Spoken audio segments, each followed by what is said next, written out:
여기는 요셉이 형제들에게 자신의 정체를 밝히고 한바탕 물음바다를 이루었던 것들을 함께 보았습니다.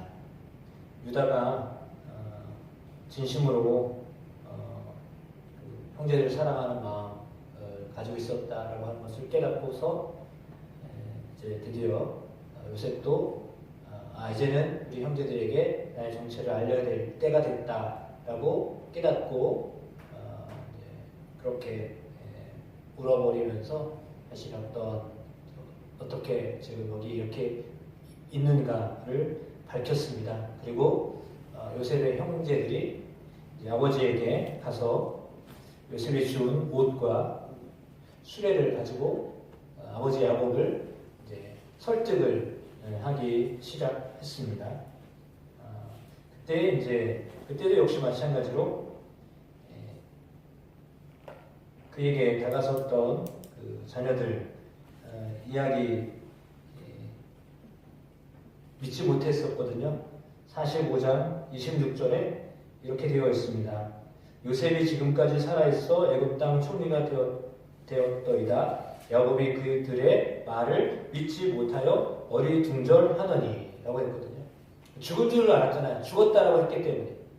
요셉은 죽었습니다. 들짐승에게 이렇게 피 흘려 죽었습니다. 라고 하는 사건이 거의 20년 전 사건이거든요. 그래서 다 잊혀진 아들이라고 생각해서 마음에 묻었었습니다. 그래서 어떻게 말로 표현할 수 없는 고통이 아버지 야곱에게 있었는데 그 아들이 살아있다는 것에 너무 기쁘면서도 믿어지지 않았던 거죠. 그런데 그가 말을 다했어도 그 말을 믿지를 않았는데 45장 27절에 보니까 자기를 태우려고 보낸 수레를 보고서야 기운이 쇠생한지라 라고 했습니다.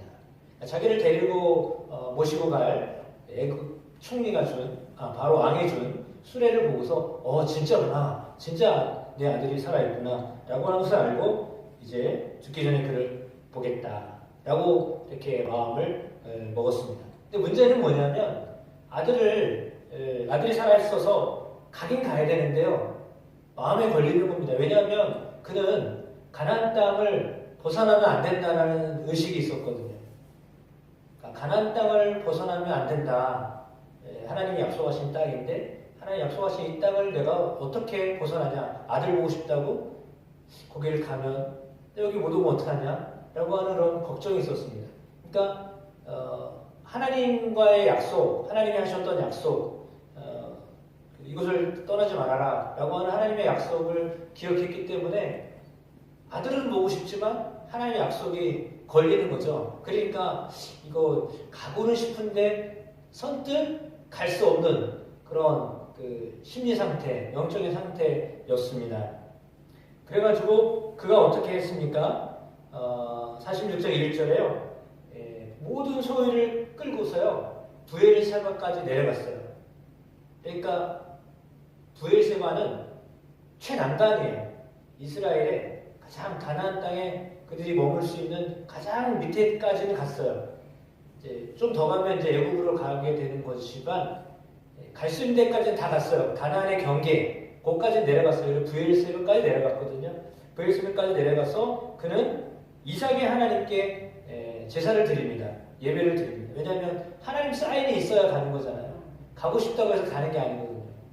가야 되는 어떤 상황이 주어졌어요. 이야기도 됐어요. 요즘 말로 말하면 비자도 다 마련됐어요. 미국 오라고 초청이 왔는데 비자도 다 마련했어요. 비행기 티켓 다 끊었어요. 근데 이게 허락을 받아야 되는데 그게 안 되는 거예요, 지금. 그러니까 그걸 누구 허락을 받아야, 하나님 허락을 받아야 되는데 하나님 정말 허락하신 건가? 좋긴 좋은데 하나님 정말 오더를 내리신 건가? 라고 하는 것에 대해 아직도 퀘스천 마크예요. 불분명해요. 그래가지고 이게 정말 하나님으로 인한 일이었는가? 라고 하는 거예요. 좋긴 좋은데 이게 정말 하나님 허락하신 일인가? 라고에 대한 아직 확신이 없었던 거예요.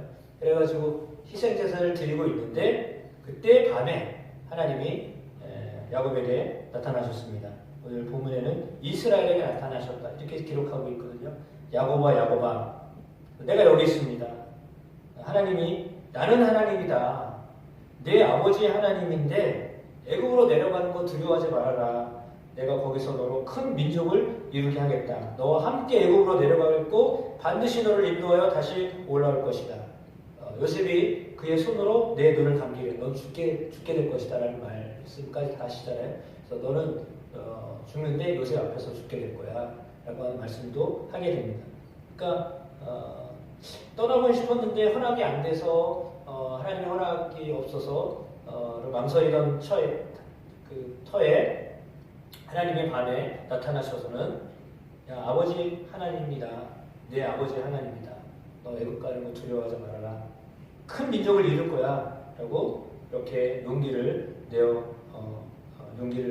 불어넣어 주셨습니다. 그래서 그때 5절에 아들들이 바로가 그를 태우려고 보낸 수레에 자기들의 아버지 야곱과 그 처자들을 태웠습니다. 가축과 재물을 이끌고 이제 애굽으로 내려갔습니다. 드디어 다 이제 애굽으로 내려가는 모습이 되었죠. 그래서 창세기 46장 3절의 말씀은 이스라엘에게 있어서 상당히 중요한 말씀입니다. 내 아비의 하나님이니 애굽으로 내려가기를 두려워 말아라. 내가 거기서 너로 큰 민족을 이룰. 그래서 하나님이 큰 민족을 이루기 위해서 20년 전에 요셉을 먼저 애굽 땅에 보내셨다라고 하는 것을 그제서야 말씀하시는 겁니다. 20년이 지나서 요셉이 애굽의 총리가 되었을 때에 그때 하나님이 말씀하셨어요. 그 전부터 얘기하셨던 게 아니라요. 이렇게 되었을 때 그때서야 말씀하시는 거예요. 아, 그때 그래서 이렇게 된 거구나 라고 하는 것을 훗날에 깨닫게 되어지는 거죠. 하나님의 은혜는 그렇습니다. 하나님의 은혜는, 하나님의 섭리는 당시에는 고통입니다. 요셉에게 있어서도 고통이었고 야곱에게 있어서도 너무 큰 고통이었습니다. 아들을 잃어버렸다라고 하는 것은요, 정말 이루 말할 수 없는 고통이죠. 말로 표현할 수 없는 그 마음에 묻어야 되는 그런 고통이었는데, 그 고통과 고난이 20년 후에는 정말 상상할 수 없는, 아니 어떻게 그렇게 큰 나라의 총리가 됐냐는 말이에요. 믿을 수 없는, 정말 말을 해도 믿을 수 없는 그런 자리에 요셉이 건강하게, 그것도 당당하게 총리로서 역할을 감당한다라고 하는 것을 들었을 때, 아, 하나님이 걔를 그렇게 이곳으로 이렇게 우리를 인도하려고 하셨구나라고 하는 것들을 이제 뒤늦게 깨달은 거죠. 하나님의 섭리는, 그래서 실상은 처음에는 잘 몰라요. 하나님의 인도하심을요, 처음부터 하나님이 밑그림 다 보여주면서 야, 이렇게 인도할 거니까 따라와, 이러면 우리가 얼마나 좋아요. 그렇잖아요. 그러니까 하나님이 처음부터 설계도를 쫙 펼쳐셔가지고 이렇게 인도할 테니까 너는 요거대로만 이렇게 보고 따라와, 이러면 좋은데 하나님은 그렇게 하시지 않고요, 조금 감칠나게 한 발자국 보여주고 한 발자국 보여주고 한 발자국 보여주고 그걸 보시는 거예요. 그러니까 믿음은 뭐냐면 다 모여가지고 그냥 냈다 달려가지고 한 번에 딱 끝내는 게 아니라요, 쬐끔 그것에 어떻게 이제 고통이 따르고 환난이 따르고 아픔이 따르고 눈물이 따르고, 그러면서 계속해서 하나님이 하나님의 섭리대로, 하나님의 은혜대로, 하나님의 계획대로 이끌어 가시는 거예요. 근데 당신은 그거를 잘 모르죠. 그러니까 얼마나 힘들어요. 사실 우리는 그 전체 플랜을 알으면, 아, 이거 지금 나를 훈련하시는 거구나, 연단하시는 거구나 라고 하면 견딜 만한데, 그게 아니라 그 예고 없이 이렇게. 여러분은 어제 새벽에 어떠셨는지 모르지만 저 서울에 있어서 약간 벅졌어요. 아, 잠도 안 오구만. 그런데 다행히도 한 4시쯤 깼나 4시 반에 깼는데 또 금방 또 뭐 이렇게 국회에서 저기 해가지고 대통령 제가 했다고 해서 이렇게 딱 풀렸는데, 이게 아무도 몰랐을 거예요. 그죠? 이런 일들이 일어날 것이니까. 네. 그것 또한 또 하나님이 이 나라를 든든히 세워져 가는 고통이지만 또 하나의 과정이다라고 생각되어지면서 이런 일들을 통해서 하나님은 어쩌면 믿는 자들은 나라를 위해서 더 기도하게 하시고 유정자들은 분별력을 가지고 뭔가를 더 해야 되겠다라고 하는데 더 초점을 맞추게 되지 않을까라는 생각을 하게 되는데 우리는 잘 몰라요. 하나님의 인도하심을 잘 몰라요. 그러나 분명한 사실은 하나님이 하나님의 섭리대로 하나님의 사람들을 인도하고 계시는 분이시다라고 하는 것입니다. 여러분의 삶을, 저의 삶을 하나님이 인도하고 계십니다. 그것에 대한 믿음은 그것에 대한 믿음이 있으셔야 돼요. 어떻게 보면 야곱의 경우는 상당히 불안했을 것 같아요. 요셉의 이야기를 듣기 전까지는 매우 불안했어요. 기근이 있죠. 기근이 언제 마칠지도 모르죠. 그런데 애굽에 갔다 오면서 좋긴 한데 또 막 일이 빵빵 터지면서 어떻게 해야 될지 모르는 상황이죠. 얘네들이 또 갔다 무슨 사고를 칠지 모르는 아주 불안한 애들인데 그 애들이 또 막 이렇게 와야 된다, 가야 된다, 막 이런 얘기하니까 야곱의 경우에는 상당히 불안했던 것 같아요. 근데 하나님의 그 불안한 가운데 만나 주셨잖아요. 그래서 내 아버지가 만났던 하나님, 내가 너에게 말하는데 너는 두려워하지 말고 민족을 이룰 거야. 큰 민족을 이룰 거야. 라고 하시면서 내가 너를 인도한다. 그리고 다시 올라오게 할 것이다. 라고 하는 확실한 약속을 하셨기 때문에 이제 야곱은 편안한 마음, 아주 불안했던 마음이요. 그냥 갑자기 평안한 마음이 되어서 이제 요셉을 만나게 되어집니다. 그래서 오늘 그림에 보여져 있는 것처럼 모든 가족들이 성경에 보니까 요셉의 아이들 빼고는 66명. 그래서 야곱과 요셉 두 자녀 이렇게 다 합치면 70명이 되는 사람들이 대거 고센 땅으로 이주하게 되어지는 장면이 오늘 46장에 기록되어져 있습니다. 요셉은 야곱을 만나서 그 모든 고난에 대해서 잊어버리게 됩니다.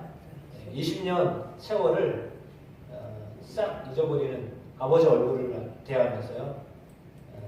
다 잊어버리고 그때도 또 역시 마찬가지로 한참 동안 아버지를 붙들고 웁니다. 그때 이스라엘이 요셉에게 이야기하죠. 야, 나는 죽어도 여한이 없다. 그 말이 나오죠. 내가 죽어도 좋다. 이제는 난 소원 다 풀었다. 내 마음에 그렇게 아팠던 아들을 보니까 이제 나는 여한이 없다. 이제 죽어도 좋다. 라고 하는 그런 고백을 하게 됩니다. 굉장히 감격스러운 장면이 연출되고 있는 모습을 우리가 이런 그림을 통해서 또 상상할 실제로 만나게 되어집니다. 요셉의 생애가 우리에게 보여주고 있듯이 고난의 연속이었습니다. 어쩌면 평안한 시간보다는 고난이 상당히 더 많았던 그런 가장 젊은 시절을 고난 가운데 있어야만 했던 그런 사람이었죠. 그렇지만 그 고난 속에 하나님이 늘 함께 하셨던 그런 은혜가 있었던 그런 시간들을 보냈습니다. 어떻게 보면 고난은요, 고난인데요, 그 고난 속에요, 하나님이 함께 하세요. 그래서 하나님이 함께 하신다는 것이 무엇인지를 더 뼈저리게 알게 하세요. 적당하게 이렇게 하면 잘 모르거든요. 근데 정말 힘들고 어려울 때 하나님의 도우심은 이게 어마어마한 큰 힘이 돼요. 그래서 요셉에게 있어서 그때그때마다 하나님이 그에게 지혜로 용기로 또 은혜로 함께 해주셔서 마침내 온 가족이 함께 하나 되어지는 그런 복된 날을 맞이하게 됩니다. 그때가 어느 때라고요? 기근의 때예요. 어려운 때예요. 힘든 때예요. 아직도 풀려지지 않아요. 기근이 아직도 5년이나 남은 그런 기간이 있었던 상황이거든요. 그럼에도 불구하고 하나님이 그 가운데 이렇게 은혜를 베풀어 주셨던 것을 우리가 보게 됩니다. 이 연대인데 잘 안 보이시죠? 예, 아무튼 이렇게 그 야곱이 저기 보면 100 몇 살이요? 147세인가요? 맞나요? 그래서 이렇게 와서 애굽에 와서도 좀 머물고 있다가 죽임을 이제 하나님 부르심을 받고 중간에 소천을 하게 되는데 오늘의 모습은 함께 어울려서 고센 땅에 머물게 되는 그런 모습을 보여주고 있습니다. 생각을 해보면 그렇습니다. 하나님은 어떤 분이신가라고 생각할 때 하나님은 우리에게 때로는 잘 안 알려주세요. 그래서 때로는 조금 뭐라고 해야죠? 좀 알려주시면 좋은데 때로는 안 알려주셔요. 계시의 하나님이시라서 이렇게 보여주셔야 되는데 안 보여주실 때가 있어요. 그런데 그때도요 하나님은요 역사하고 계셨던 거거든요. 그러니까 특별히 요셉에게 있어서는 고난을 당하고 있었을 때 하나님이 그와 함께 하셨었다라고 하는 것을 알려주고 또한 야곱에게 있어서 역시 마찬가지입니다. 그도 아들 없는 것 어쩌면 희망이 없는 그 20년 세월을 희망 없이 살아간 것처럼 이렇게 살아왔는데 결국은 그는 마음이 어쩌면 아들 요셉에게 있었던 것 같아요. 그러니까 인간적으로 하나님이 주셨던 귀한 아들 요셉에게 마음이 너무 많이 갔었던 것 같아요. 그래서 하나님이요 잠시가 한 20년이었지만 하나님께는 잠시였는데 인간에게는 엄청난 긴 기간 동안 너 그렇게 마음을 쏟았던 요셉이 없는 기간 동안 그렇죠? 어떻게 하나님이 그 가정을 이끄시는가에 대해서 아마도 야곱 밑에서 있었으면 죽었다 깨어나도 애굽의 총리는 못 됐을 거예요. 최소한 어디 과거 국제해가지고 어디 요즘 말로 어디 시장도 못 됐을 거예요. 시장도. 그렇죠? 근데 이렇게 팔려가는 바람에 거기서 하나님의 역사가 일어나서 오늘 애굽의 총리까지 이르게 되었는데 하나님이 키우신 거죠. 하나님이 그동안 요셉을 그렇게 만들어 놓으셨죠. 그래서 그렇게 사랑스러웠던 아들이었습니다.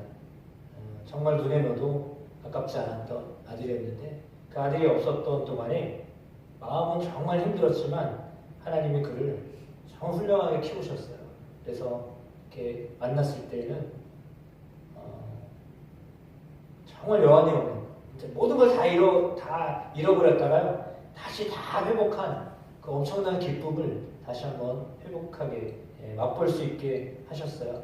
그래서 요셉을 만난 다음에 그 몇 년 동안 그의 삶은 정말 이루 말할 수 없는 행복감이 넘치는.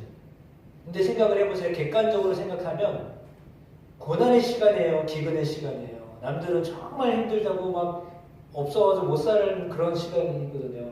근데 그 기간에요. 하나님이 복을 주셔가지고 총리의 가정으로 복된 삶을 살게 하셔요. 놀랍잖아요. 하나님의 섭리는요. 참 우리의 계산하고는 전혀 달라요. 그래서 하나님의 계획하심과 인도하심은 알 수가 없어요. 그러나 그 하나님의 섭리하심을 믿고 의뢰하며 한 발 한 발 내딛고 실망 중에도 고난 중에도 어려움 중에도 하나님을 의뢰하고 살아가면 놀라운 이런 반전들을 경험하게 하시고 기쁨을 회복하게 하시는 만남의 더 큰 만남을 더 기쁜 만남을 허락하여 주십니다. 그런 은혜들이 또 저와 여러분 안에도 주님 함께 하실 줄 믿고 특별히 한 가정을 택하셔서 민족을 이루게 하시려는 하나님의 계획하심 이거는 정말 아무도 상상하지 못했던 일들을 하나님이 요셉과 또 야곱을 통하여 그 일을 이루셨다라고 하는 것을 생각해 보면 하나님은 참 우리랑 달라도 너무 다르신 분입니다. 그러나 높고 큰 계획을 가지고 계신 분이십니다. 그 부분에 대해서 우리가 이렇게 알고 이렇게 주님을 잘 따라가면 분명히 하나님의 큰 계획, 큰 그림을 나중에는 알게 되는 은혜들을 경험케 하여 주실 줄로 믿습니다. 여러분 안에도 하나님이 그런 큰 그림들을 가지고 계시다라고 하는 것에 대하여 분명한 믿음으로 하루하루를 살아내시기를 주님의 이름으로 축원합니다.